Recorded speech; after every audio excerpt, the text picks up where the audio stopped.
The radical, fundamental principles of freedom, rational self-interest, and individual rights. This is the Yaron Brook Show. All right, everybody, welcome to Yaron Brook Show on this Sunday, a rare Sunday show, June 30th, last day of June. So this is a show to wrap up the month, see where we land up financially for the month, and we'll start it all over again tomorrow with a normal show. I think tomorrow's 1 o'clock. And then there's supposed to be an interview on Monday, but tomorrow's my wife's birthday, so we're skipping the interview, taking out to dinner instead. So just one show tomorrow, and then we'll be back on a regular schedule for the rest of the month until I go to Spain, and then everything gets we start over again. All right. So during the debate, you can call it even a debate. Anyway, during the debate, Charlottesville came up. I think Biden threw it out there. One of the more intelligible things that he said. Anyway, he threw it out there. Charlottesville, something, fine people on both sides or something. And Trump, of course, denied it. And then I commented something on Twitter, and then the world descended on me. I got a bunch of people unfollowed me and everything, and. No, I'm wrong. It's not what he said. He didn't mean it. He condemned the Nazis. He condemned the white supremacists. He did all that. So I figured, okay, I'll go find the transcript, and I read it. You know, there's always the possibility I'm wrong. That over time I've forgotten. I did do shows at the time about this, so I thought, all right, now that I've read the transcript and I've gone over it, might as well do a show on it and get you guys up to speed on it. Now, it is going to be interesting because my guess is that nobody will come on the show, nobody will actually show up who isn't already convinced that Trump horribly misspoke or didn't misspeak, spoke what he wanted to speak, but basically said things that could easily be interpreted as supporting the bad guys in Charlottesville. But, so they're not really interested in the truth. And this is the key. The Trump supporters generally not interested in the truth, not interested in actually reading of it, in a contextualizing, actually looking at the context, what was actually said, when it was said, what order was it said in, and all of that. They're not interested in any of that. So this is really, I think, in the end of the day, for you guys, so if you get in debates and discussions and arguments about this, you'll have the intellectual ammunition. I'll also put it up on my website as my Charlottesville video, short video, and hopefully some people who are confused about the issue, or innocent about the issue, will watch it and learn something from it, hopefully. All right, so that's what we're going to do. Then I told you I said yesterday, there's a good story in the Wall Street Journal about how, potentially how the whole DEI thing started and why companies took it so seriously, or what gave them kind of the legitimization to take it seriously and to actually implement it. And so we'll talk about that. It was Friday, I think, Thursday or Friday on the Wall Street Journal. All right, but let's start with Charlottesville. And let me just remind you of what happened that weekend. So Friday, I think it was the 11th. Friday the 11th of, what is it, August? Yeah, I don't have a date. Anyway, it was Friday, the 11th, and it was Friday night, and you can find videos of this online. There was a march on the location of a statue for Robert E. Lee. And of course, this is the city council, I guess, decided to take away the sculpture, to dismantle the sculpture, and this is partially organized as a protest against that. This is, Ian says, 2017. I think it was August 2017. And this particular weekend, there was a demonstration organized, and a permit was received, and the demonstration organized and the permit that was received was by an organization that called itself Unite the Right. And Unite the Right, it wouldn't take you more than 5 minutes to discover. Yeah, August 11th, 2017. It wouldn't take you more than 5 minutes to discover that Unite the Right was an amalgamation of groups that all had one thing in common, and that is they were all one form or another of kind of white supremacy. They were some of them were neo-Nazis, some of them were just plain old white supremacists, some of them were Confederalists who believed in the Confederacy was right, but they were all one form or another of alt-right, white supremacy, neo-Nazis. This is who was there, right? And they are the ones who got the permit. They are the ones who advertised this demonstration. They put up flyers. There were flyers online. There were flyers in Charlottesville for this demonstration. On Friday night, they marched with torches in 2 rows. They marched to the sculpture. And it was very clear. You can, again, find the videos now, and you can hear them say, they were chanting, blood and soil, and the Jews should not replace us. The Jews will not replace us. And not ambiguous. This is it. They were the group marching. That was what's being chanted. That was what was being chanted. And they marched the statue. They did whatever they did there. And that was the Friday night. There was no violence. There was no altercation. But there was this very visible, prominent, open display of white supremacists, neo-Nazis, anti-Semites declaring Jews are not among us. Now, as far as I know, and I've talked to people from Charlottesville, they were the only group there.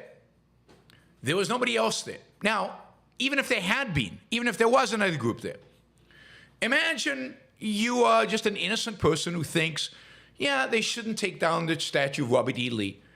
And first thing is, you see a poster for this, and you see Robert Spencer is the guy speaking, and you see the names of the people, and maybe you go research because you don't want to attend a demonstration that you're not familiar with, and you notice they're neo-Nazis and white supremacists. What do? What does a decent person do? Well, a decent person at the very least stays home. Stays home. But let's say you didn't do the research. You didn't do the research. And you show up there and you see these people marching with torches and they're yelling, Jews will not replace us, blood and soil. What do you do then? If you're a decent person who just doesn't want the sculpture up. Now, we could talk about why you would want not to eliminate, not to take down Robert E. Lee's sculpture, but let's assume, what do you do then? You go home.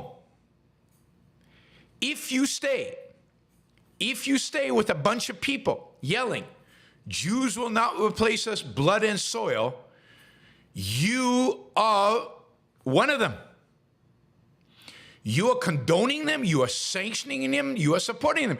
It is their demonstrations, their license, their advertising, they're the ones speaking out. But there weren't anybody from Charlottesville. The locals were not there on Friday night. Now, that night and Saturday morning, Trump was urged to make a statement because some of these people, these alt-right people, were claiming that they were part of the Trump coalition, that they were MAGA, that they were part of his. So people were urging Trump to make a statement condemning them. He hesitated, waited.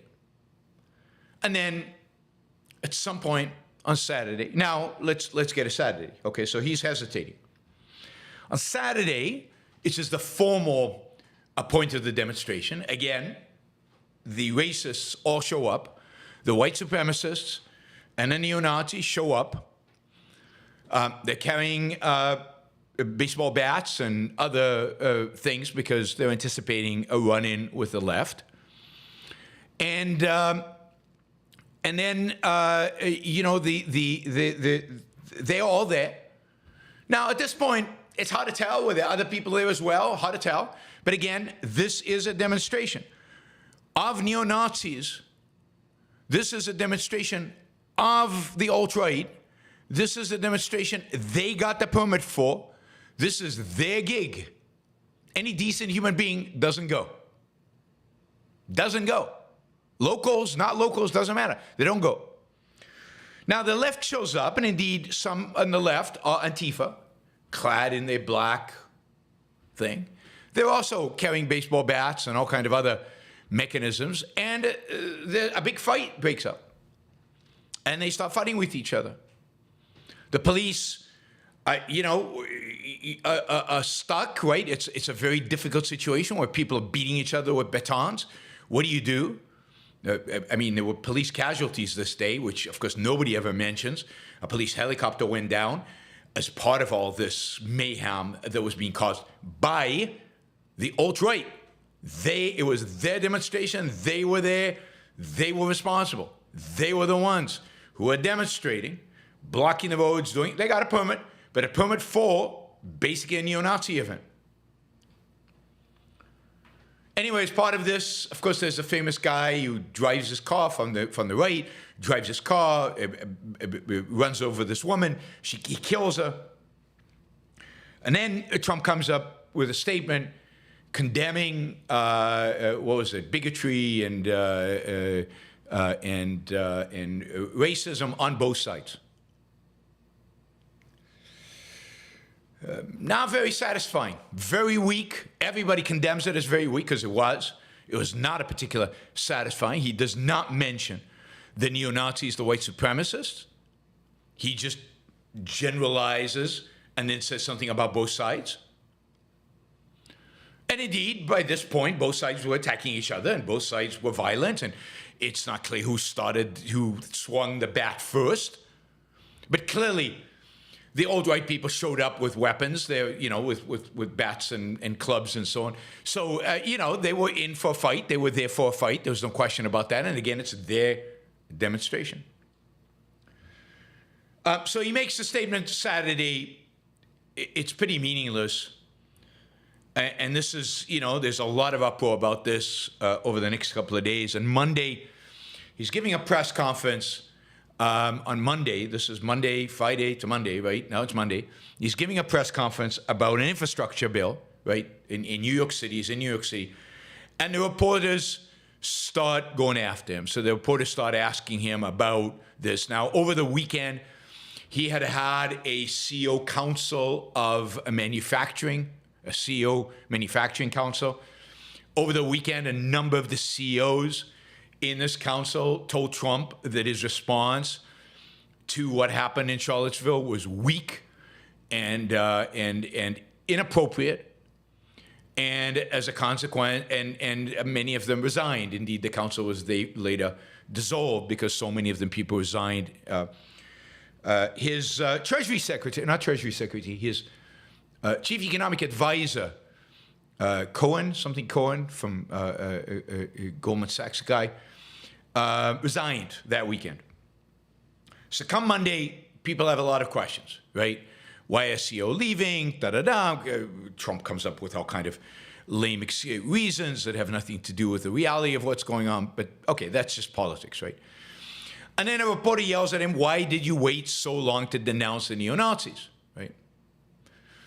And Trump says, I didn't wait long. I wanted to make sure, I'm reading from the transcript, I wanted to make sure, unlike most politicians, that what I said was correct, not make a quick statement. Okay, so here he is admitting that he waited because he wanted to see who these people were. Now note, Note, 5 minutes it would have taken you to figure out who these people were. 5 minutes. On Friday night, just by the very fact that they're chanting, Jews will now replace us, you know who these people are. You don't have to wait until Saturday afternoon to make a statement.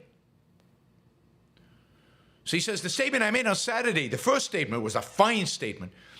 But you don't make statements that direct unless you know the facts. And it takes a little while to get the facts. And still don't know, you still don't know the facts, he tells the reporters. Yeah, right. And it is very, very important process to me. It is very important statement. So I don't want to go quickly and make a statement for the sake of making a political statement. I want to know the facts. If you go back on my statement, in fact, I brought it, whatever the hell that all means. Anyway, he's arguing that he needed time to get the facts right. So that's important because the facts are key here. And the facts are permit, unite the right. Friday night, all unite the right people. Saturday, unite the right rally. It's their rally. Maybe there are other people who joined it, maybe not. The facts, who knows what the facts really are with regard to this. Certainly not Trump. As I said, on Remember This Saturday, we condemn in the strongest possible term this egregious display of hatred, bigotry, and violence. Which one? Who are you referring to? Are you referring to the Unite the Right? Are you referring to the alt-left that shows up on Saturday? By this point, it's not clear who you're referring to. And notice, and this is the key. Look, I just want to make something clear before we go on. I am not saying that Trump is neo-Nazi. He's not. I'm not saying Trump is a white supremacist. I don't think he is. I'm saying Trump is playing both sides because he doesn't want to offend the white supremacists too much. He wants to, so he's playing both sides. He's being ambiguous. He's being ambiguous on purpose. He does not want to unequivocally condemn. He wants to condemn, but also not condemn at the same time. He wants the contradictions. He wants the ambiguity. He thrives on that ambiguity. And it's that ambiguity that allows his supporters to say, no, he doesn't support them. And it allows the alt-right, the neo-Nazis, the white supremacists to say, yeah, wink, wink, he's really part of us. It's exactly what Trump wants. Anyway, the exchange with the reporters goes on, and the CEO of Walmart is brought up, and everything else. Again,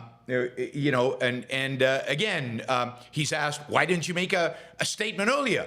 Why didn't you make a statement Saturday morning or Friday night? And he says again, there was no way of making a correct statement that early. Really? Jews will now replace us?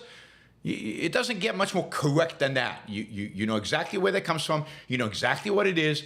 You can condemn it. It's okay. You can condemn it. No, you got to wait until the alt-left appears so you can make some ambiguous statement that's morally equivocating. I had to see the facts. Unlike a lot of reporters, he likes to repeat himself. It's really interesting to read these actual transcripts rather than listen to him. Right? He says, I didn't know David Duke was there. I wanted to see the facts. Who cares about David Duke? Jews will not replace us. That's enough. And the other people there, any one of his advisors could have told him who they were. Again, none of them were in disguise. None of them hid it. It wasn't like a sneak attack, a sneak demonstration. It wasn't like it wasn't advertised. It wasn't like it didn't list who the speakers were that day. It wasn't like you couldn't search any one of those speakers and know exactly what they stood for, as many of us did. No, he needed time. He needed to get the facts. He needed to get more information. What information? What facts? What the hell is he talking about?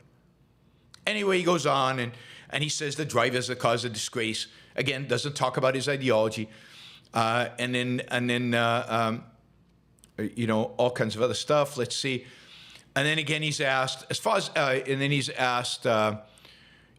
reporters at this point are yelling. It's hard to tell what they're asking. So they're just yelling. And he's saying, as far as I'm concerned, that was a horrible, horrible day. Wait a minute. I'm not finished. Fake news. That was a horrible day. Whatever the reporters are yelling, he's saying that. And then he says, I will tell you something. I watched those very closely, much more closely than you people watched it. And you had a group on one side that was bad. And you had a group on the other side that was also very violent. And nobody wanted to say that. But I'll say it right now. You had a group on the other side that came charging in without a permit, and they were very, very, very violent. Now, it's true, there were bad guys on both sides. But the fact that you get a permit whitewashes the fact that you're a neo-Nazi. The fact that you had a permit whitewashes the fact. You can't condemn them yet. Still, no condemnation. Then he's asked, do you think what you call the alt-left is the same as neo-Nazis? And Trump says, those people, all those people, excuse me, I've condemned neo-Nazis. I've condemned many different groups. But not all those people were neo-Nazis. Believe me. That's right, some of them were just plain white supremacists. Not all those people were white supremacists by any stretch. Who were they marching with Unite the Right if they weren't? Who are they? Who are these people?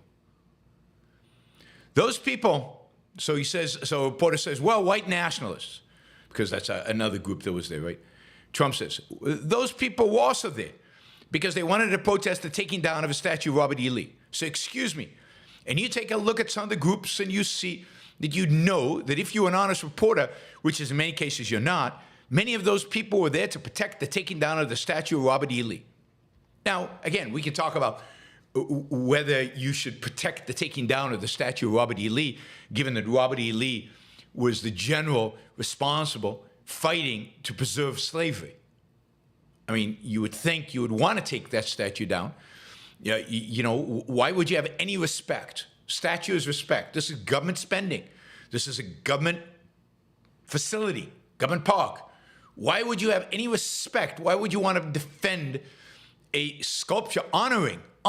That's what sculptures do. They honor somebody who not just held slaves.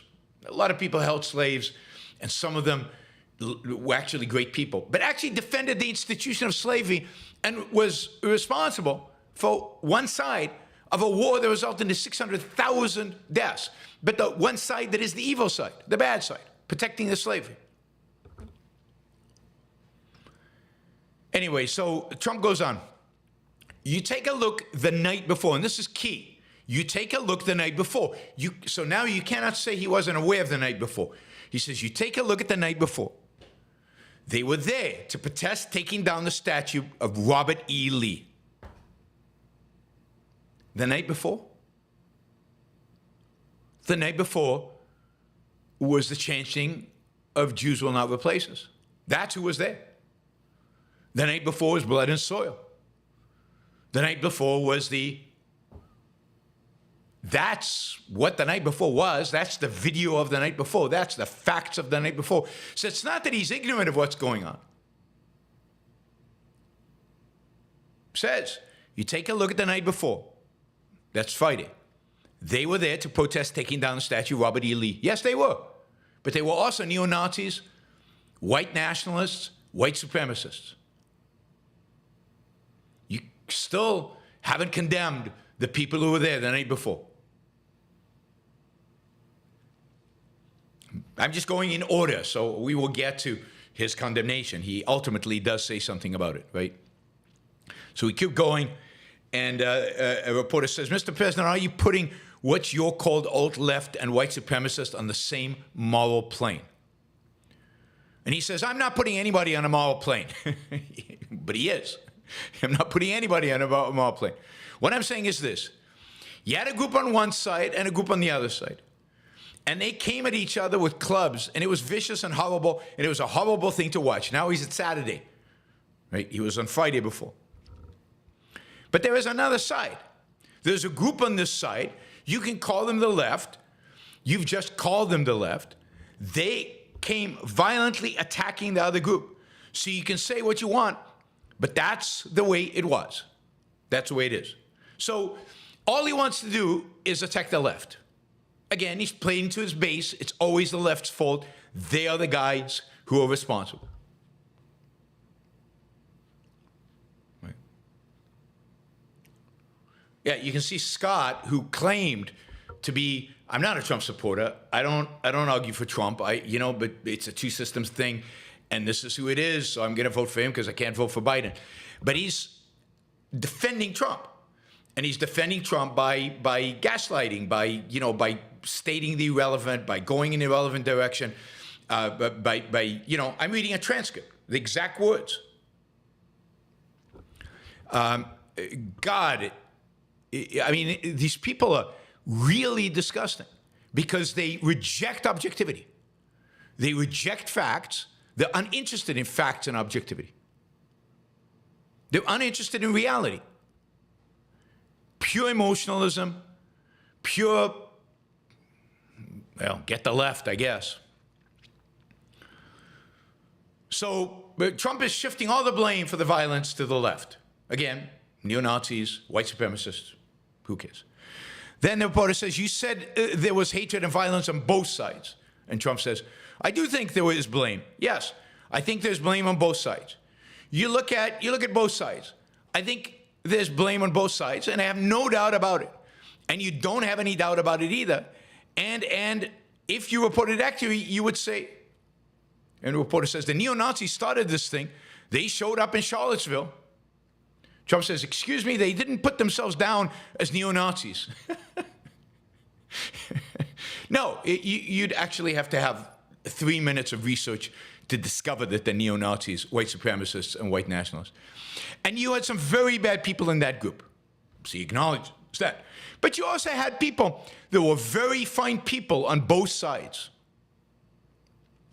But you also had people that were very fine people on both sides. Which very fine people? Which very fine people? On Friday night? No. All there was were these people. On Saturday? Do very fine people, not just fine people, very fine people, do very fine people join a demonstration sponsored by neo-Nazis? Do very fine people join a demonstration sponsored by white supremacists and white nationalists? Do very fine people do that?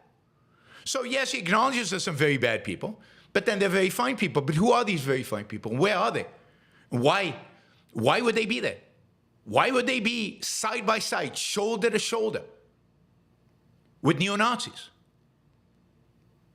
Anybody here gonna join one of those? Anyone of you?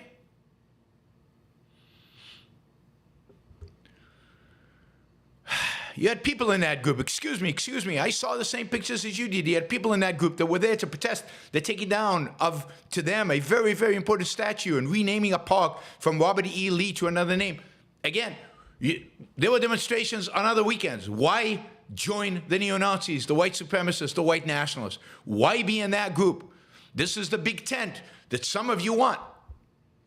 You're not very fine people if you join a big tent with white nationalists and white supremacists. There are no very fine people in the tent with the neo-Nazis. Those people are not very fine people. Did somebody wander in there by accident? Maybe on Saturday, not on Friday. Not on Friday. There's nobody there. And they were marching, and they were stating exactly what they wanted. Jews will not replace us. Now, you want to side with them? Go for it. Live your life. You want to excuse them? Why? What is the motivation of anybody? What is the motivation of anybody to excuse this kind of behavior?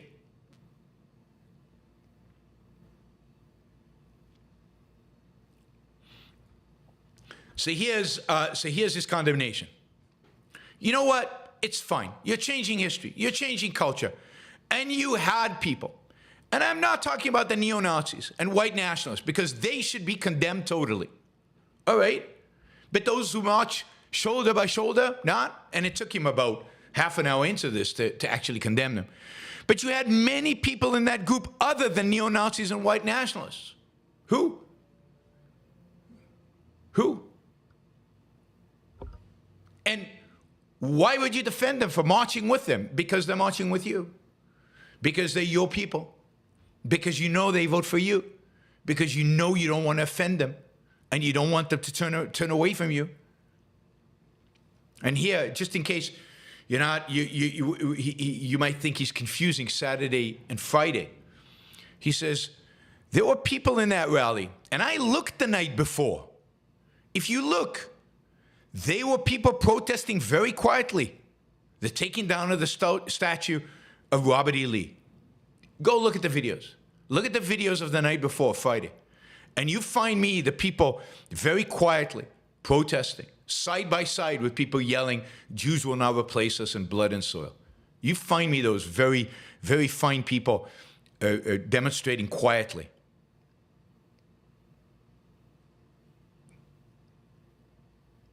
Right? That's all there was there. And then he says, the following day, it looked like they had rough, bad people, neo-Nazis, white nationalists, whatever you want to call them. And Friday they didn't have neo-Nazis, white nationalists? Again, the chants were not white nationalists and neo-Nazi chants? But Saturday, there were bad people, but not on Friday? This guy's, he will twist the truth any way he can in order to avoid unequivocally condemning what happened on Friday night and what happened on Saturday. Condemning the neo-Nazis, condemning the white nationalists and white supremacists, unequivocally, which he didn't do in his statement on Saturday, and he continues to fail to do. He continues to justify and be ambiguous. On purpose, he's ambiguous. He's speaking out of both sides of his mouth on purpose. He knows exactly what he's doing.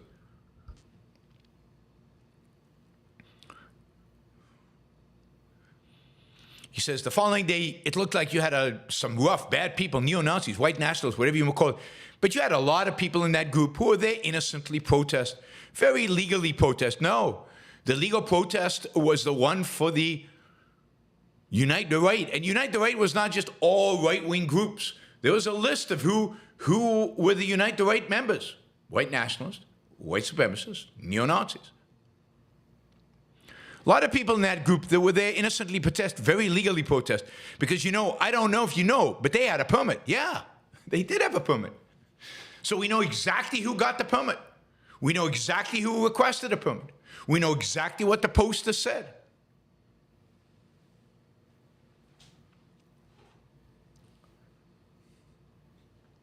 Show the posters.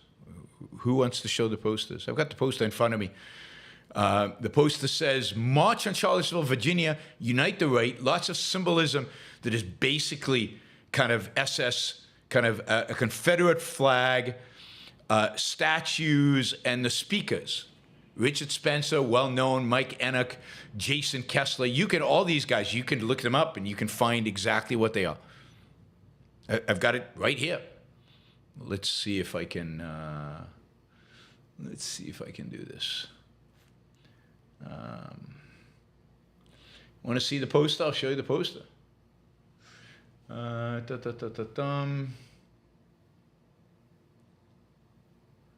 that. Huh. Why don't... Oh, there it is. Okay. Oh, it's in Evernote. That's right. Wrong thing. All right.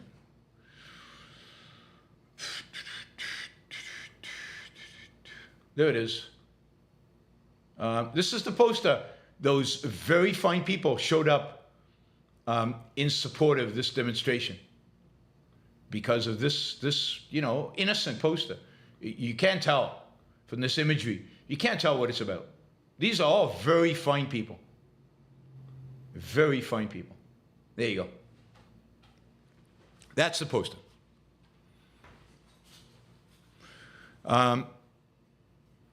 Yeah, I mean, anybody can look up the video. I'm not going to play the video. I don't have the video with me right now. But, all right, there it is. There's the poster.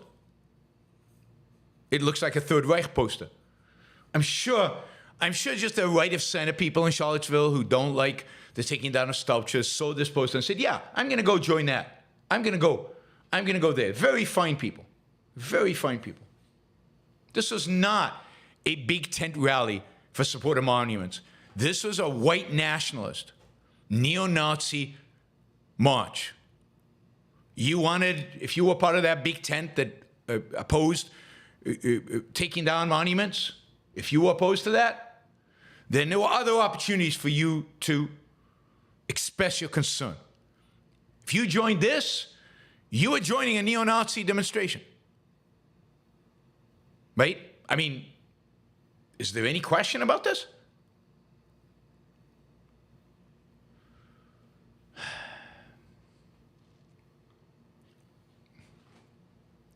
So, let's see if there's anything else. I think that's all the relevant stuff from, you can all find the transcript. You can see the video. I just find the transcript easier because I can read it and emphasize what I want to emphasize. But you can find the video. It was on the 15th. So I think that was a Monday in New York City at a press conference announcing his infrastructure thing, and then the reporters just want to ask him about Charlottesville. And there's a reason they want to just ask him about Charlottesville. Because, yes, the evil reporters, because it had happened on the weekend, and he had not made the kind of statement that you would expect the President of the United States of America to make after something like that happened. And as a consequence, the chief economic advisor resigns, Jewish happens to be Jewish, and a number of CEOs leave his council. So the people marching in Charlottesville on the Friday were guys with torches, chanting blood and soil. Jews will now replace us. He is ambiguous on purpose. He's denouncing Nazis on one side of his mouth and calling them very fine people on the other side of his mouth. And again, that doesn't make him a Nazi, but it makes him somebody that is courting that vote and doesn't want to turn them off too badly. He condemns white nationalists, but sees no problem with the march on the statue on the Friday night. Never mentions the chanting that happened, even though he said he waited and he looked into the facts. The video was circulating. I can't remember if it was a live stream, but that evening you could see the video. Certainly by Saturday morning, you could see the video of them and what they were chanting.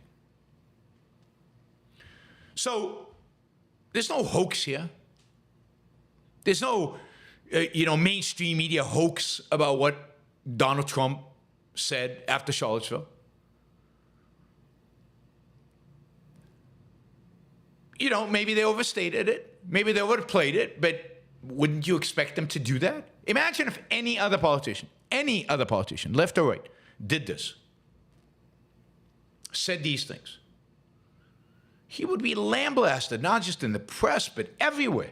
He would be condemned. But it's Donald Trump. So the fact that the media condemns him makes the right, people like Scott, but people from the alt-right and people from the right general, the whole MAGA movement, makes them support him. Because the media must be wrong. The media is evil. The media is just out to get him. And therefore, there it is. Trump must be okay. He's the good guy. We can't have anything negative said about Trump. And look, if you go to rallies of MAGA, put aside the rallies Trump does, but if you go to Michael Flynn rallies and other rallies of Make America Great Again people, there is a lot of this kind of white nationalism. There's a lot of this Christian nationalism. There's a lot of just insanity, conspiracy theory, nuttiness. So you can say, look, I don't like it, but I'm going to support Trump because I hate the left so much. But really, MAGA is disgusting. Something has to be done. We need to really deal with the MAGA crowd. Their policies are awful. Their attitude is awful, and it's really horrible that this country has produced this result. You can say that. But I don't see anybody saying that. Nobody's saying that.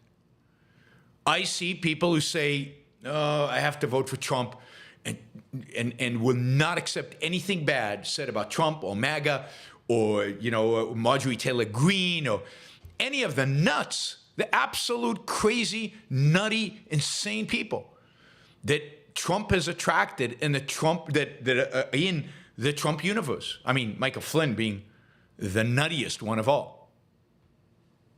Just go, you can find Michael Flynn quotes from the last. They say nothing. Nothing. I mean, what Scott really wants is the neo-Nazis and the white supremacists and objectivists and libertarians and conservatives and Make America Great Again people all to be in one big, nice trend. He wants to march shoulder to shoulder with the neo-Nazis and the white supremacists. And I'm using Scott here as an example for millions of people out there. Not millions, because he considers himself or gives lip service to objectivism, but so here he's just an example of the kind of insanity that will kill whatever rational movement can actually be created in this country. And by doing this, people like Scott are sanctioning the neo-Nazis, white supremacists, Michael Flynn, crazy Christian nationalists that are out there. They're sanctioning, they're making them possible, they're supporting them. And at the end of the day, when and if, hopefully never, they take over, we'll know who was responsible for it. All those people who didn't stand up, all those people who didn't condemn, all those people who were afraid or irrational enough not to see what was coming and not to object to what the right is doing and what some people on the right stand for, not to object to who Donald Trump is and what he stands for. It'll be on them, among many others. All right. That's all I have for that one. I don't know if there are any questions on this topic before we move to attacking the left. As I do on this show. Equal opportunity. God.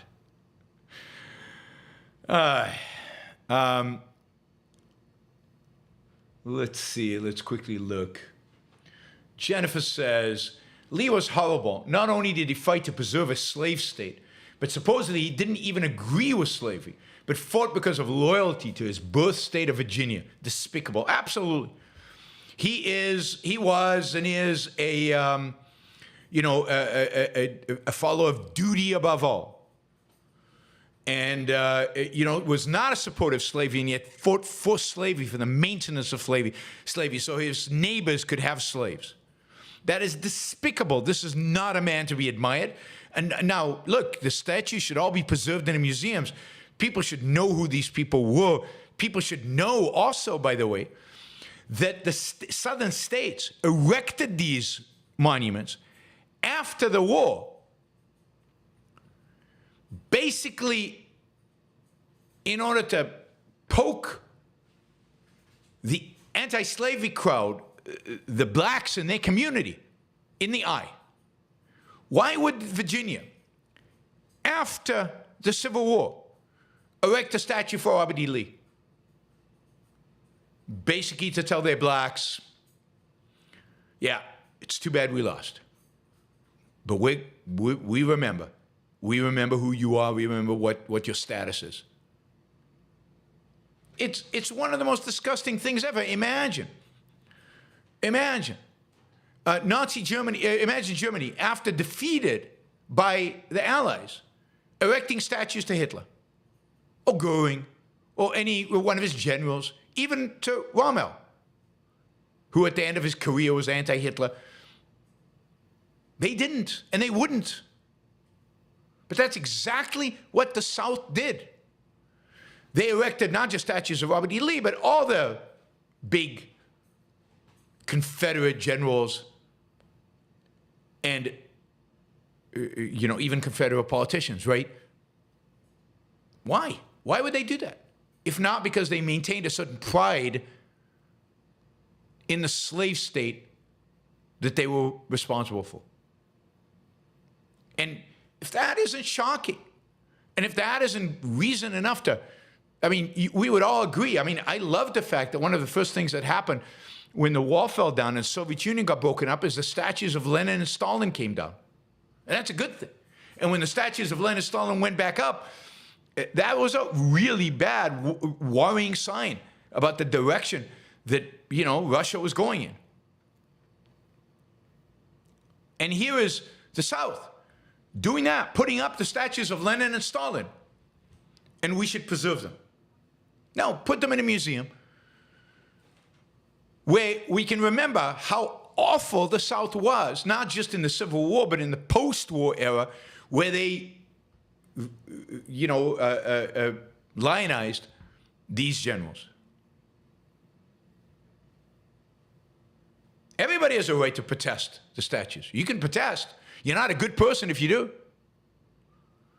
But to protest side by side with the neo-Nazis, to protest side by side with white nationalists and white supremacists, that makes you, I can imagine people innocently protesting the pulling down of the statues. But once you're doing it side by side with Nazis, there's no innocence there. You're a bad person. You're a bad, bad person. But that's, they were just marching side by side. They didn't actually say they were pro the Nazis. They didn't say they supported the Confederacy. They didn't say they were white nationalists. They just marched side by side with them. So, all of you should watch. Ankar Gate gave a great talk about sanctioning the sanctioners, about moral sanction, what moral sanction means, and what it means to identify moral sanction and condemn moral sanction. The protesters at the universities, they didn't rape and pillage and murder on October 7th. Why are we getting so upset? They didn't do anything. They're just sanctioning evil people, but you can't be offended by people sanctioning.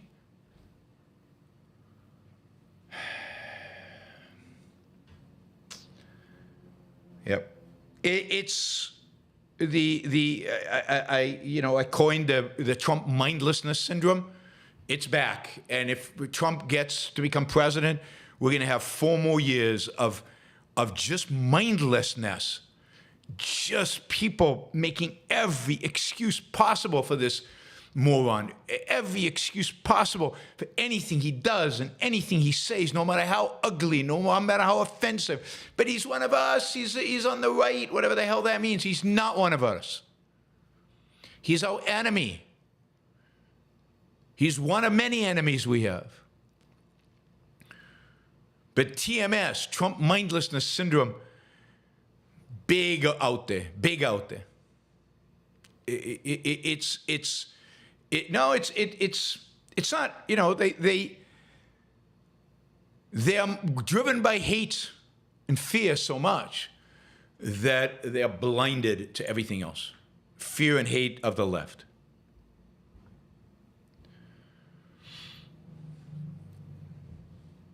I don't think Ankar's talk is posted yet, but I highly recommend it when it gets posted. I thought it was one of his best talks he's ever given. It was clear. It was it was really well structured, really, and it was kind of there were elements of humor in it. I mean, I thought there were elements of humor in it, and it was really, really well done, and it showed just how evil sanction is, and not just the sanctioners of evil, but the sanctioners of sanctioners of evil, and the sanctioners of sanctioners of sanctioners of evil. And this is why we condemn the universities. We condemn the universities because they're sanctioning the sanctioners of evil, right? Why were the presidents of the university? They didn't do anything. They didn't protest. They didn't commit the crimes. We were against them because they sanctioned. The protesters were sanctioning the real evil, right? So they were sanctioners of the sanctioners of evil. And if you can't see that, and if you're willing to sanction evil, then you're part of the problem. You are part of the evil.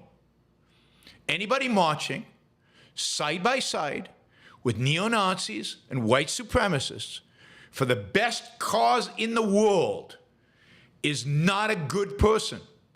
No nice people do that. Not a good person. anybody marching with white supremacists, neo-Nazis. Not a good person. I mean, unless there's a gun pointed at their back and they have to do it. There was nobody protesting that was not affiliated with those groups on Friday night. And if they were protesting, then they were shoulder to shoulder with the neo-Nazis because it was their protest. You just can't get around this. You just can't get around that if you are there in the same space with neo-Nazis and white supremacists, holding up signs or whatever you're doing, supporting them, you are part of them. You are not a good person. And on Friday, there was nobody there. Just ask the people in Charlottesville. They weren't there. And look at the video. They weren't there. All right. And by Saturday, people were marching. Nobody was standing still. And, you know, you were marching with them. You were standing with them, shoulder to shoulder. Anyway, let's go on.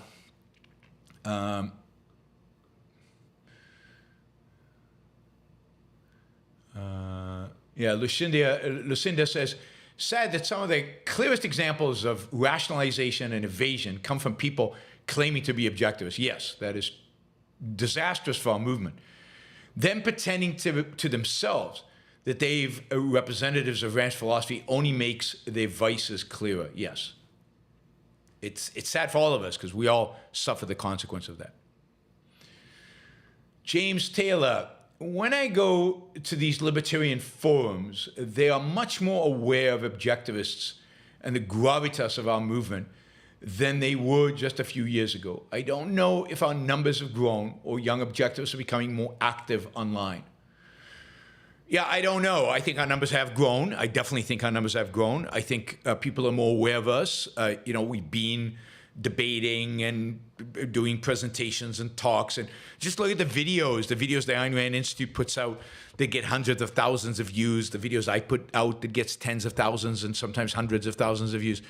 They know that we're out there. They are familiar and aware of our existence. And then there's all the young people who, there were the objectivists on TikTok, and there are people on Instagram, and there are people on, short videos. And objectivism is everywhere digitally. And I think particularly if you're libertarian and therefore curious about ideas of free markets, you're going to come across objectivism. You cannot stay ignorant of objectivism for very long. So, and this is the beauty of the internet.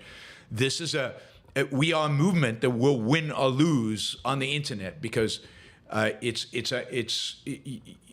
the primary means for both marketing and educating right now. The primary means for marketing and educating ideas is the internet, and we have to be really, really good at it in order to market and educate based on our ideas. Andrew Traeger says, an objectivist could vote Trump, but respect him. But respect him? Question mark. Rand said about Reagan, and more so it applies to Trump, quote, no, a president does not have to be a philosopher, but there should be a moral limit to his ignorance of the subject. Yeah, I mean, I can't even imagine Ayn Rand's view of Trump. I mean, and a view of people who claim in the name of her philosophy to support Trump, oh my God, I wouldn't want to be in the room. But yeah, again, Ronald Reagan was like a million times better than Trump. And she didn't vote for Ronald Reagan. KFAX says, thank you, KFAX. I appreciate the support. Yeah, we're on target for the first hour. But remember, there's a second hour, so we do need to reach our target for the second hour. It's the last day of June. This is your last opportunity in the month of June to support the Yaron Brook Show. Let's go out with a bang. Jason, would objectivism be better served by understanding what Peikoff's reasoning was for saying he'd vote for Trump in 2020? His essay about voting for Kerry made sense. Maybe. I mean, maybe, but that's up to Leonard to make that explanation known. I'm not going to speak for him and not try to interpret what he was thinking, even though I think I know I wouldn't do it, right? I'd let him do it. Ryan, hi, Yaron. It's sad that you have to explain to people that showed up at a white supremacist rally means you're complicit. All right. It's sad that you have to explain to people that showing up at a white supremacist rally means you're complicit. It's very sad. Same theme with Palestine, Hamas, civilians standing with Hamas, left and right in an evil union. Yes, I mean, this is exactly the leftist argument about, I'm not supporting Hamas. I'm just here for the Palestinian people. Really? Right in the middle of a war after the Palestinian people just slaughtered Israelis and did what they did? You cannot be neutral in the face of evil. You cannot be neutral in the face of evil. So, in confronted with evil, it must be condemned, or it must be disassociated with. You must turn your back and walk away. If you can't actually confront it. You cannot innocently just hang around. Just stand there in the park while surrounded or while it fills up with neo-Nazis and white supremacists and pretend that you're not condoning them, you're not sanctioning them. There's no neutrality, zero, when it comes to evil. Clark. Actually, I'm going to wait with Clark, off topic.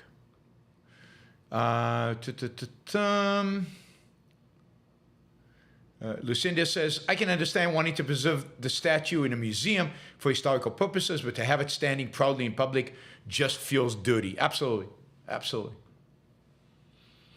Andrew, does Trump have more in common with libertarianism than many think? The moral subjectivity and relativism he projected on the subject was awful.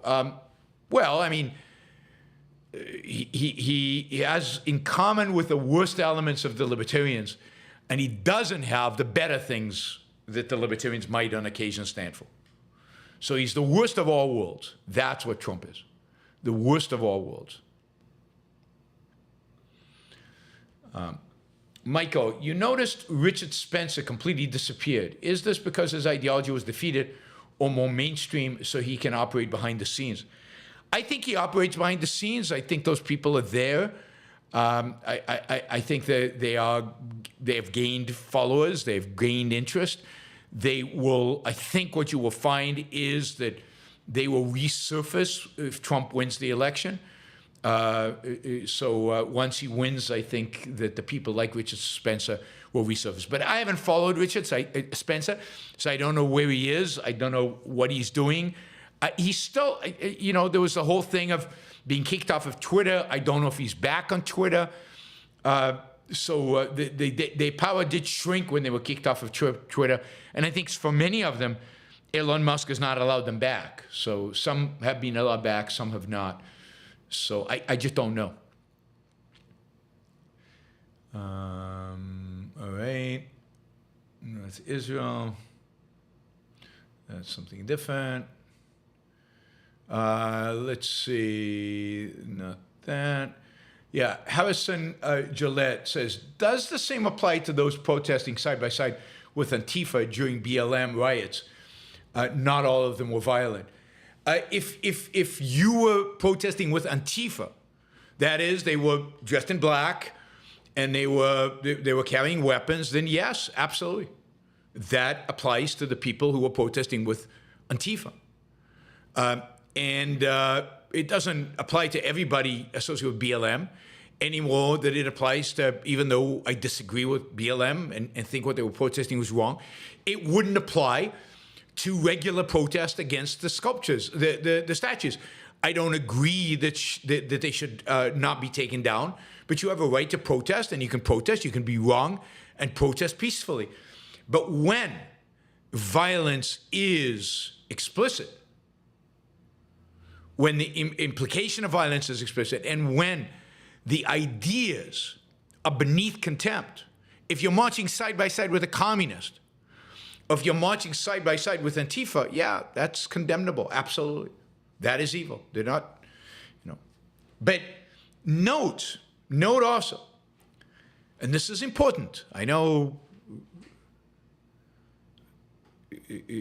those who support Scott will trivialize this, but this is important. The protest, the initial protest was organized and was a protest of the neo-Nazis and white supremacists. It was their protest. And then a bunch of people showed up to oppose them. Wasn't their protest, but a bunch of people showed up to oppose them. Some of them were Antifa, some of them were not. It's a big difference. If you show up to a known fascist gathering, or whether you show up to oppose the fascist gathering and there happen to be people there who are bad people. Now, I would still leave. Certainly, you saw, because violence erupted. I wouldn't be there. But they showed up to object to the right. They didn't show up to hang out with fascists. Big difference. But yeah, the BLM riots, once they turn violent, you go home. You go home. If you're hanging out there while they're burning down homes, if you're hanging out there while the Antifa guys are beating people up, you're responsible. You're morally responsible. And you should be condemned.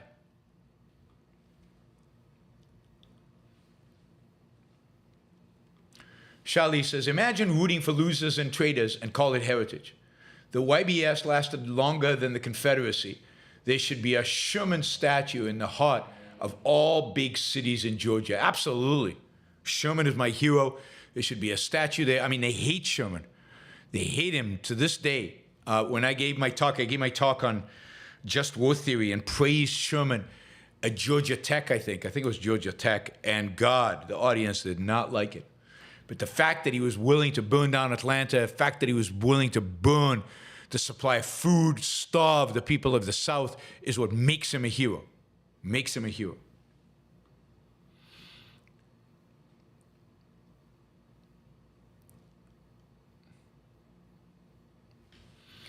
All right. Let's see who else. What are the questions we have here? All right.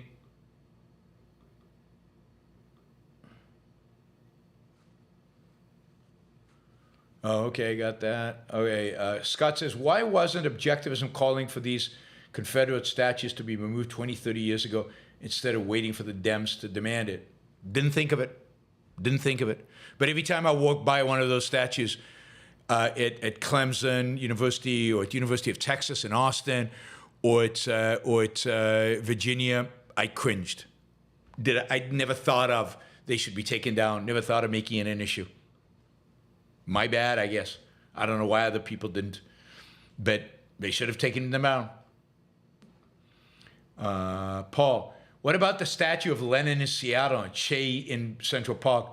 There are protests, and where's the protest and rage? They're all part of the same hypocrisy. Yeah, I mean, hypocrisy exists on both left and right. Everybody's a hypocrite.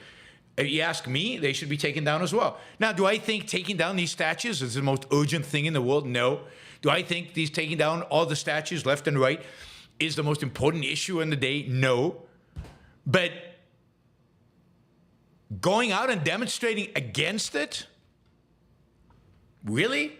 So you're exerting energy, you're exerting focus, you're exerting time, and you're hanging around with neo-Nazis and white supremacists to stop it from happening? That's a different level altogether. But yeah, I'm all for taking down Che statues and Lenin statues and all of that. It's disgusting that America City has that. Every time I see somebody with a Che t-shirt, I want to rip it off of them. Or at least show them some video about what Che actually did. And you know, what he actually did to people, him executing people. No, it's as despicable. But the hypocrisy of one side does not justify the actions of the other side. All right.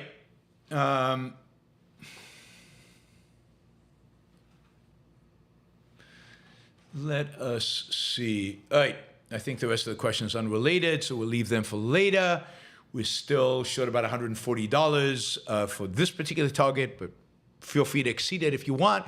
But we do have another, I don't know if we'll have an hour. I don't know if this will go an hour. Depends on how many questions you ask. Feel free to ask questions. I will get to all the questions, but since they're not on the topic of the Charlottesville, I am going to delay them and focus on the next topic we have. And the topic is DEI. So we all know DEI. We all understand the moral evil of DEI. But it's interesting. There was an article in the Wall Street Journal that kind of interesting in the sense that it presents kind of the corporate justification for this and how it all started.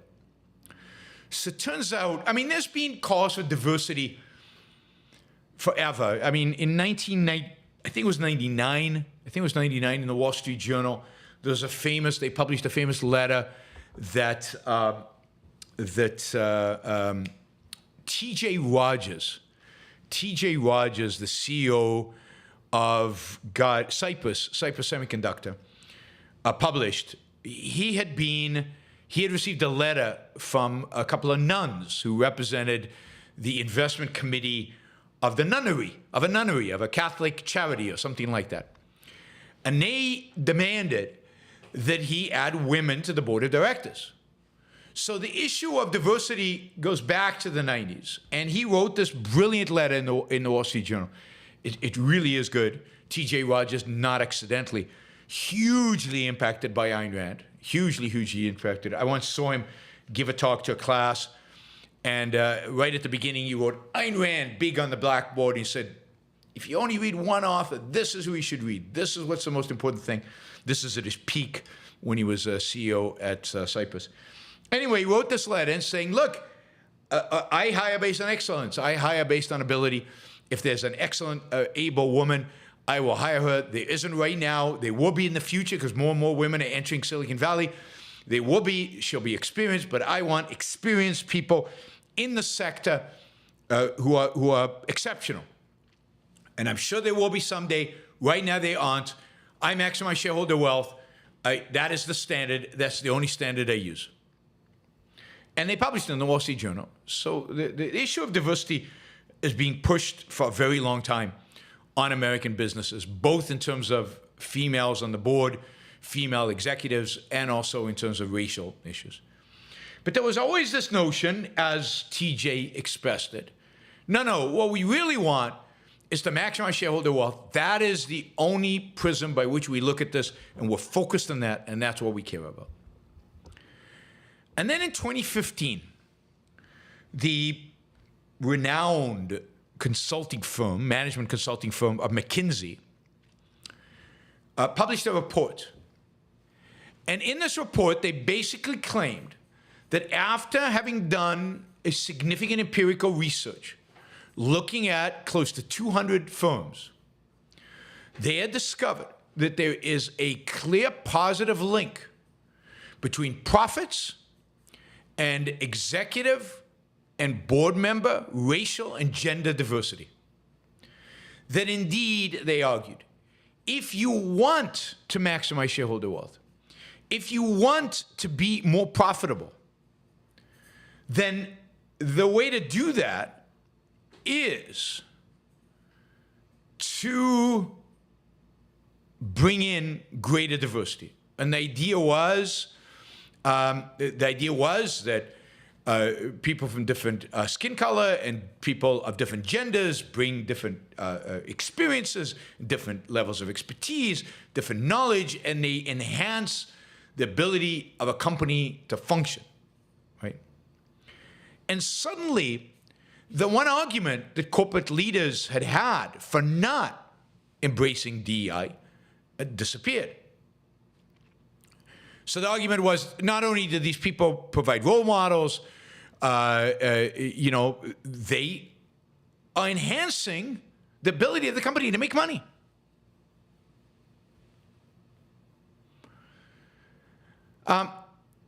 Now, since 2015, many companies have embraced this.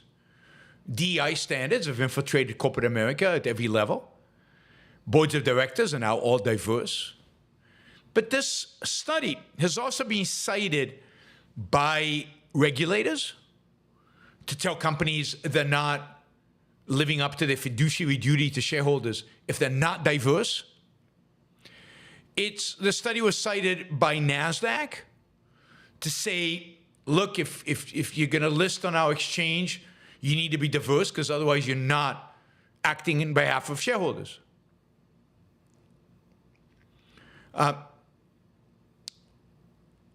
And so it's been used by activists, obviously, but by managers, but even by regulators, used across the board by people. This makes America more competitive. It makes businesses more profitable. This is a requirement, right?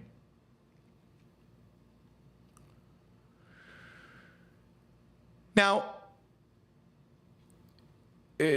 what's interesting about this is that people have tried to replicate the study. So people have tried to look at, is this true? Does diversity actually increase profitability? And of course, now there's a lot more data because now you've got a lot of companies emphasizing diversity. But the reality is nobody can duplicate McKinsey's data. They can't, the results. They can't duplicate the results. Now, McKinsey will not release the data. They won't tell us which companies they used. They won't tell us the names, and they won't release the data that they're using. So academics have tried to study this. They've tried to use all kinds of measures of diversity, all kinds of measures of profitability and shareholder value. And the reality is that they can't find any relationship. Now, what's interesting is they don't find a negative relationship. They just can't find any relationship between diversity and profitability. It doesn't make the company less profitable, but it certainly doesn't make the company more profitable. They've done it on S&P 500. They've done it on other, sets of firms. Now, again, this was used by BlackRock. It was used by all these other, BlackRock actually had a board diversity target of 30%. And when they argued for that, they argued based on the McKinsey study. And it cannot be duplicated. It cannot be duplicated.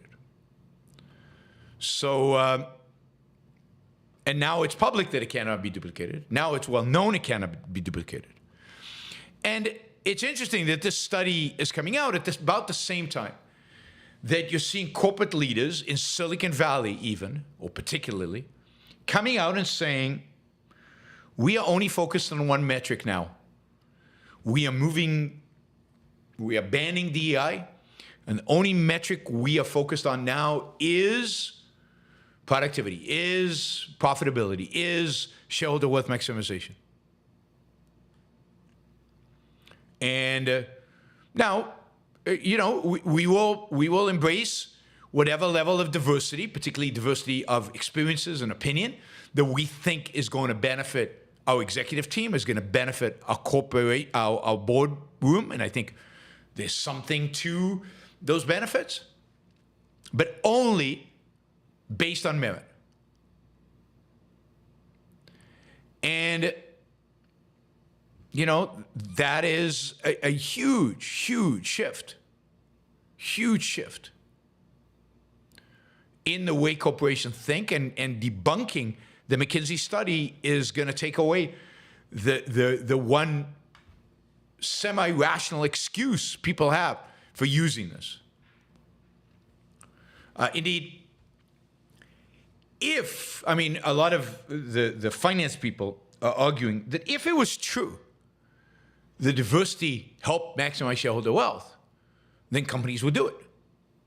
And indeed, the whole issue would go away because they would be using diversity not in the DEI sense, but they would be using diversity to get the best people who add value, and there would not be an issue because there would be a huge competitive disadvantage to not doing it. But every paper, every attempt to replicate the McKinsey study has shown that it's just not true. The correlation is zero. The relationship does not exist. Yeah, I mean I like this. The final sentence in the paper is investors don't risk. Oh, I forgot to tell you this. So when this paper came out, people created funds based on this, right? So they created funds that were, in a sense, said, okay, we'll create an instrument. And if diversity increases profitability versus everybody else, our fund will outperform. And they advertised it this way. This is a DEI fund, and it will outperform. You'll get higher returns than everybody else. Now, let me see if I can... Yeah, I mean, if this is quoting from the article, if companies could boost their profits as easily as McKinsey suggested, the most diverse firms had a 39% point higher chance of higher than average profit margins than the least diverse. Then surely companies, would rush to do this, but surely you could invest just in those and make a profit by investing in the most diverse firms. So a number of funds were created in order to try to take advantage of this. Let me see. All right. So there's an ETF that tried to do that, and they claimed that they would have higher returns, right? But none of these ETFs succeeded. Since this particular ETF, since its 2016 launch, the fund's returns have lagged more than 70% by more than 70 percentage points behind that of the top 1,000 companies from which it's selected before switching to a different gauge, and it's shrunk in size from 400 million to 245 million. So people have withdrawn their money. McKinsey still stands by its original paper. But again, nobody's willing to replicate this. So again, we're seeing a sea change in people's attitudes to DEI and to the whole issue of diversity. We're seeing it across the board. All right, just thought you'd be interested in that. Don't invest in funds that claim the diversity will increase your returns. The moral is the impractical. Sorry, the moral is the practical. God. The immoral is the impractical, is what I meant to say. DEI is immoral. It is not based on ability. It's not based on fulfilling the shareholders' the responsibility of shareholders. And surprise, surprise, it's impractical. All right, that's the content I have. So from now on, it's up to you. I'll answer Super Chat questions. We're $40 short of our goal. Hopefully we can make the goal. That would be great. And let me start with Jay, who put $50 into it. Can you find a way to convert every mention of left and right politically into the rights-respecting scale? No, because, I mean, you probably can if we looked at it. But the problem is this, that once you identify the rights-respecting scale, you realize that left and right are both on the same side of that scale. So when I say left and when I say right, what I mean is left and right on the side of not respecting rights. The side of respecting rights is not on left and right. So again, it's like a straight line that forks into two. It maybe forks into five, I don't know, but forks into two, let's say. The straight line is at the end of it is objectivism, respect for individual rights, and limited government, everything we believe in politically.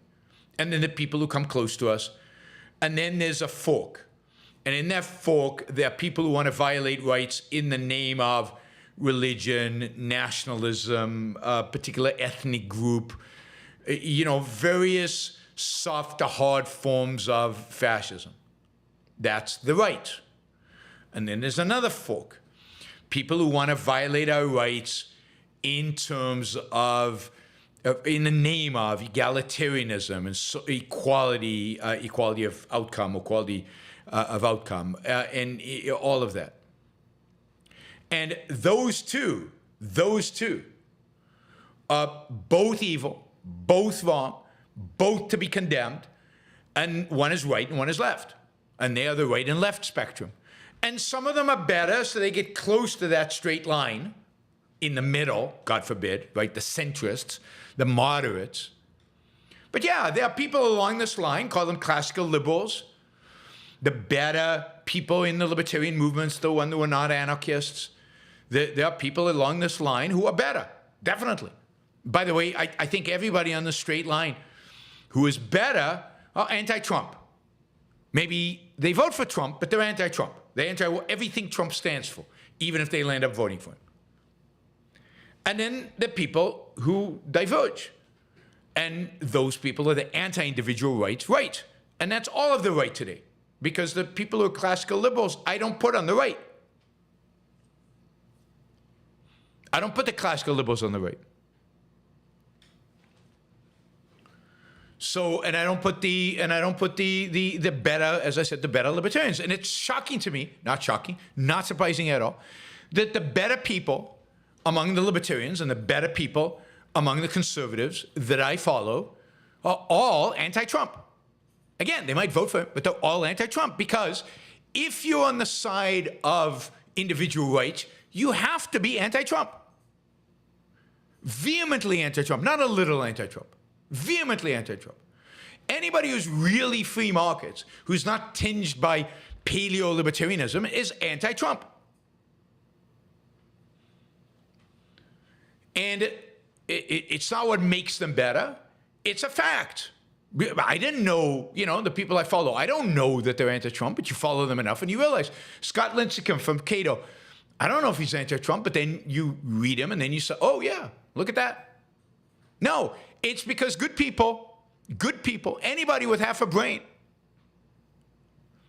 understands that Trump is vicious and evil. And let me just say this about Leonard. I think Leonard completely understands how bad Trump is. Not like Scott.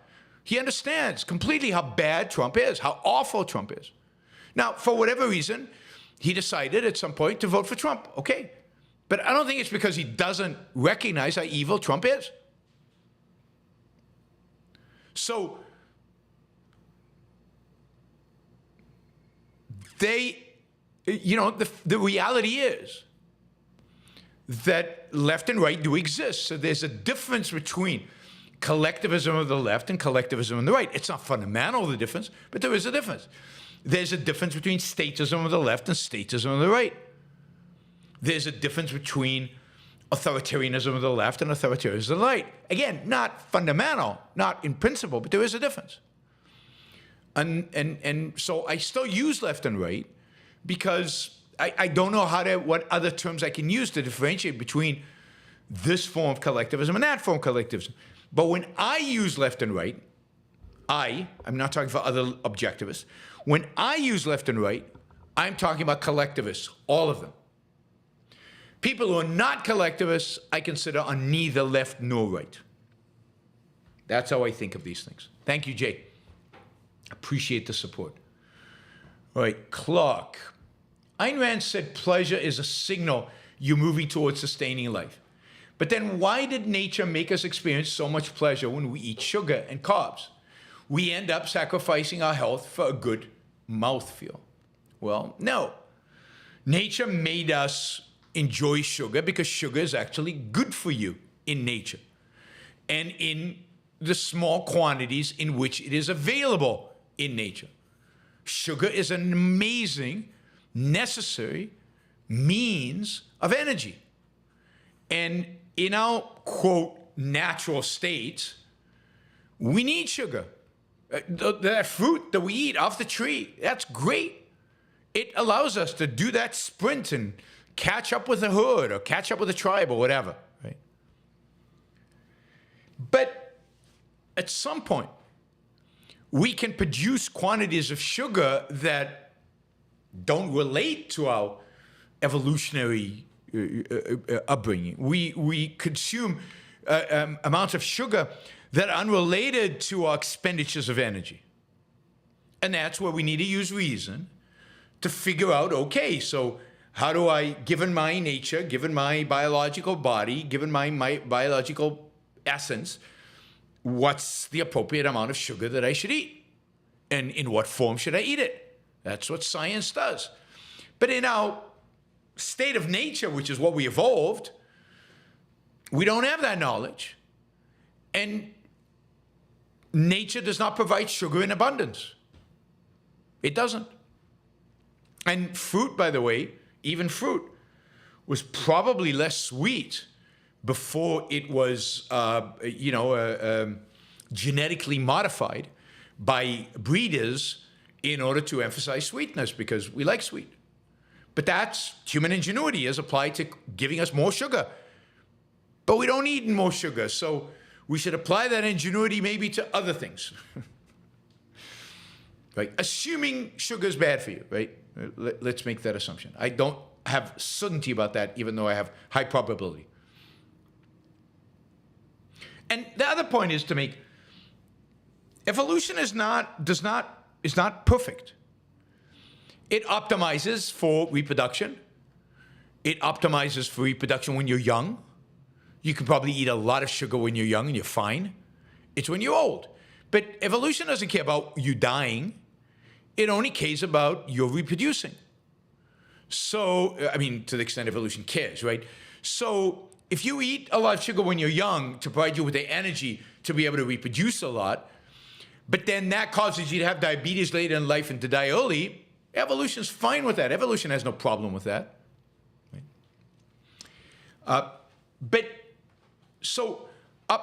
The pleasures that are biological have to be, in that sense, calibrated to a modern lifestyle.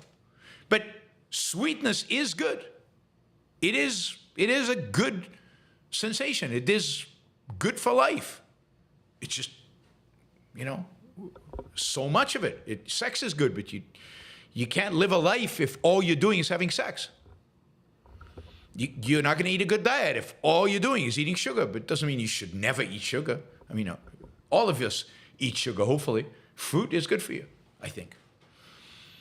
Tessa says, thank you. Thank you, Tessa. Appreciate the $20. Kastuk Mani from India. Yaron, I saw a video on Israel economy where it said at the beginning Israel gave interest-free debt for companies to grow. Do you think that's better than subsidies to grow business, or it's going to fail due to the mixed economy corruption? So I don't know when this was, but I don't know when it was that Israel gave these interest-free loans. I mean, remember, Israel was a very socialist country in its early days, and it supported businesses in all kinds of ways. I have not heard about this particular way. But, I think the principle here is government should stay out of it. The particular form of the subsidy, interest rates, free loans, or direct subsidies, or granting a monopoly power, or whatever, is less relevant than government should not intervene. Everything else is a detail. And they're all bad. And you could say, well, this form of bad is better than that form of bad, but they're all bad. So we should be advocating for free markets, which means government does not intervene in the economy. Government does not give out loans, interest rate free or with interest or whatever. Government does just not intervene.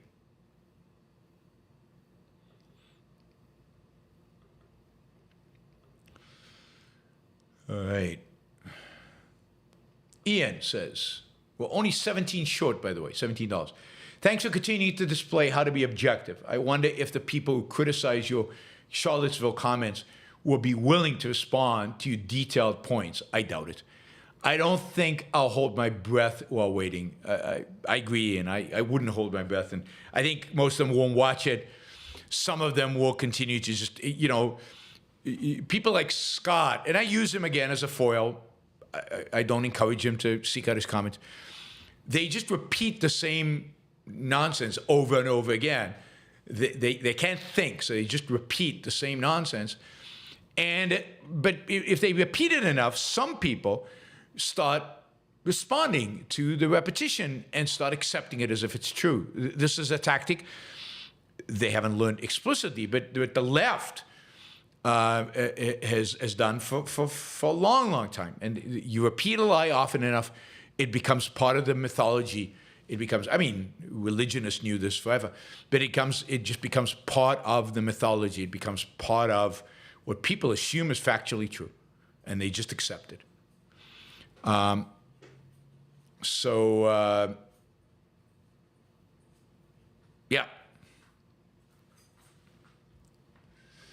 They almost nobody actually looks at evidence, thinks it through without kind of the gut response.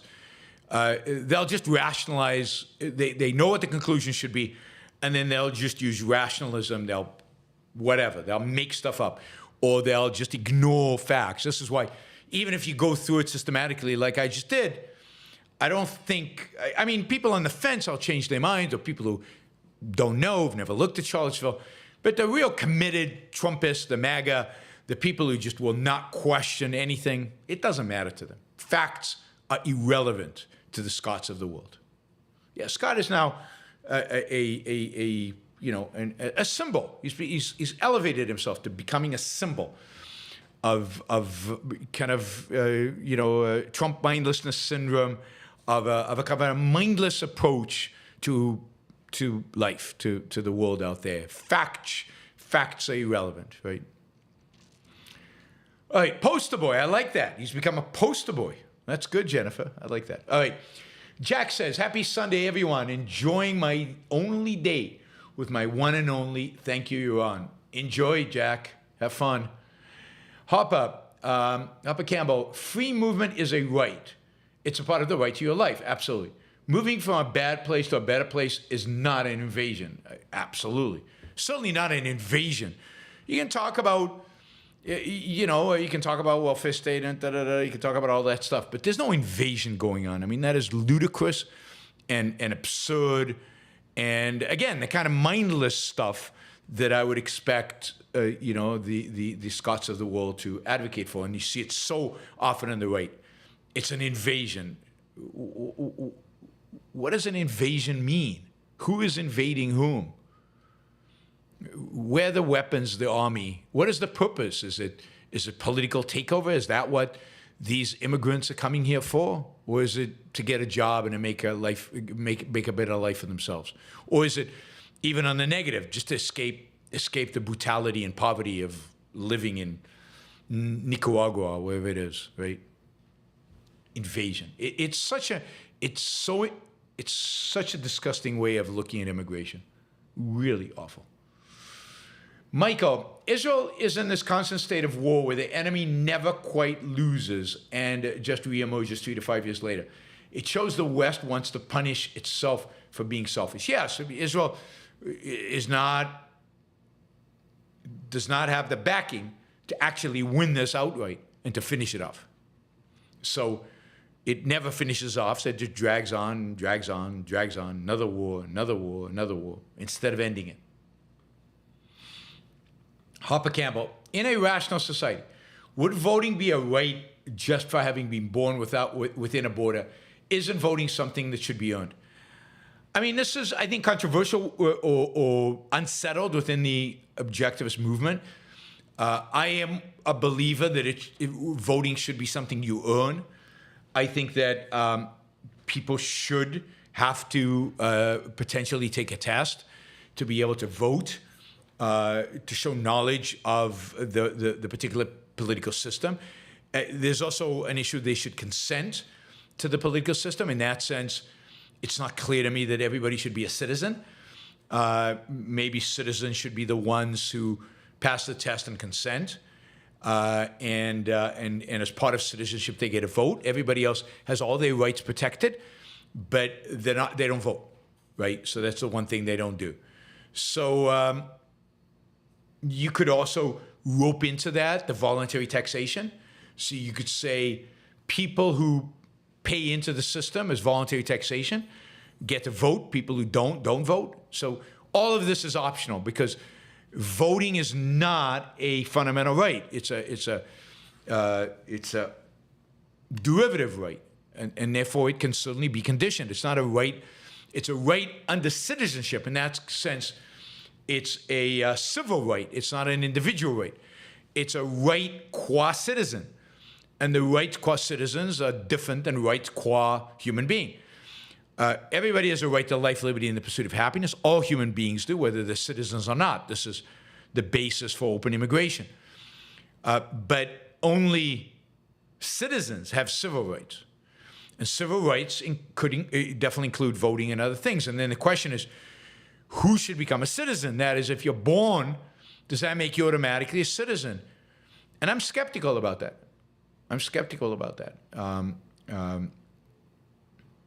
I don't think you need, I'm not with Robert Henline that in order to vote, you need to be in the military service. I think there's certain danger there of militarizing politics. And I think that's quite dangerous, actually. And Robert Henline, in his book, the government that is a result of this is pretty fascist and pretty militarized. But I do think you should be able to swear allegiance and have to pass some kind of minimal test around knowledge of the system of government into which you're going to vote. In order to become a citizen, everybody should do that at age 18, whether they're new immigrants or native borns, 7 generations. It shouldn't matter. But this is just me. This is certainly Ayn Rand. I don't know what Ayn Rand's position about this would be.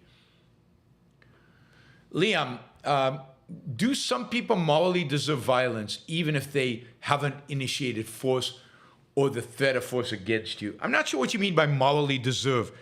I don't know what that actually means. You do not have a right to initiate violence against somebody unless they have initiated violence against you. So you don't have the right to do it. You don't have the legal right. Now, you could say they deserve a slap, they or something like that. But if it's not associated with action, what does the deserve mean? Right? So I'd have to think about what morally deserve violence actually means, if there is such a thing. Okay, not your average algorithm. Do you prefer living around oceans or mountains or skyscrapers? I think I prefer living around water. So ocean. I've always wanted to live on the ocean's edge, ideally on a cliff above the ocean. I've never lived in such a place, but where I live right now is close because I live on a 10th floor of a building that's right at the edge of the water. So I basically have that life. So, but I would enjoy, I think, living in the mountains, and I like skyscrapers, so I think I could enjoy any one of these options. But I grew up around water most of the time, and I like that. I like seeing water. I find water very calming. I find the ocean very calming. I like the changing colors, the changing of the waves. It's dynamic. It's not static. It's different all the time. It's not even an issue of seasons. It's an issue of every single hour, and certainly every single day it's different. I like the way the sunlight reflects on the water. The whole thing. My favorite color is blue. The ocean's often more green than blue. Hopper Campbell says, hustle until your haters ask if you're hiring. All right. By the way, I don't know why that reminded me. I will start doing movie and song reviews this coming week. So I'll start doing them on Tuesday. I'll dedicate a section of the show, and I'll try to get through my whole backlist, which is quite extensive now, on movies, music, and TV shows. Liam says, have you ever been snorkeling or scuba diving? Would you try it in Puerto Rico? From my understanding is there's not much to see in Puerto Rico. I have. I've snorkeled in the Great Barrier Reef off of the coast of Australia. Spectacular, beautiful, amazing. Lot fun. You have to take a boat out there in order to get there. I've snorkeled in a lot of different places, but my favorite place to snorkel in the whole wide world is Dahab, which is on the Sinai Peninsula, on the Red Sea side. The best snorkeling in the world, I think. I haven't been everywhere, so I don't know. But that was the best. I've snorkeled in Hawaii. That's right. I've also snorkeled in Hawaii. Dahab on the Red Sea. I have scuba dived. I scuba dived in the Mediterranean when I was, in a sense, training for the Navy SEALs. And then, as part of that, they took us between in the winter of 1979. I think it was December 1979. December 1979, they took us down to Sharm el-Sheikh, which is at the southern tip of the Sinai Desert, and we went scuba diving there. We actually saw sharks. We went scuba diving there. It was unbelievable. It was so much fun. I really, really enjoyed it. Sadly, I didn't pick up scuba diving later on, partially because I had back problems and carrying those big balloons outside of the water. I was worried that it would be a problem. I'm not sure. It was justified worried, but so I've snorkeled instead. But yeah, scuba diving in the Red Sea. Unbelievable colors, unbelievable fish, coral reefs that are just amazingly beautiful. Yeah, stunning. And yeah, again, so I scuba dove at Sharm el-Sheikh with members of what's called Shayetet Shloshesrei, the 13th. This is like Team SEAL 6. These are the Team SEAL 6 guys. These are the guys that are in Gaza right now. These are the guys that are going into the tunnels. These are the guys that helped liberate the hostages a few weeks ago. These are the top special forces in Israel. They took us diving in Sharm el-Sheikh when I was 17. No, it wasn't 79. It was 78. It was December 1978. December 1978, and it was fantastic. It was fantastic, and I thought I had every expectation that I was going to become a Navy SEAL, and that scuba diving was going to be part of my life. For a variety of reasons, that never happened. Probably saved my life, but for a variety of reasons, that didn't happen. Mainly because I'm colorblind. Who knew? Stephen Harper, Isabel Patterson in The God of the Machine made a good argument for property ownership as a qualification to vote. Do you know if Ayn Rand agreed with her on this issue? I don't. And I don't think she would have. Think of Ayn Rand coming to the United States. How long before she owned property? Would she have said I shouldn't have been able to vote when I became a citizen until I owned property? I just don't think so. So, but I'm not sure, and I think maybe I don't want to speak for Ayn Rand, but I would say certainly optional. And you'd have to define property in a broader sense than land and a house. If you have a stock portfolio, how much stock? So it's tricky. What does property mean? Particularly, what does property mean in an electronic society? So I think it's complicated, but having qualifications on who votes is obviously not the greatest offense is not a great offense, depending on what those qualifications are. They have to be the right ones. James. And just FYI, it is pronounced Guyana, not Guyana. I know, Guyana. I keep being told, I keep making the same mistake. I'll add it to my list. Andrew, thank you, James, for pointing it out. Andrew, tipping for a good line I'll use. The hypocrisy of one side doesn't justify the actions of the other side. Thank you. I'm glad you found that of use. Shali, what about in countries with low levels of diversity? Most of Europe and East Asia must be quaking.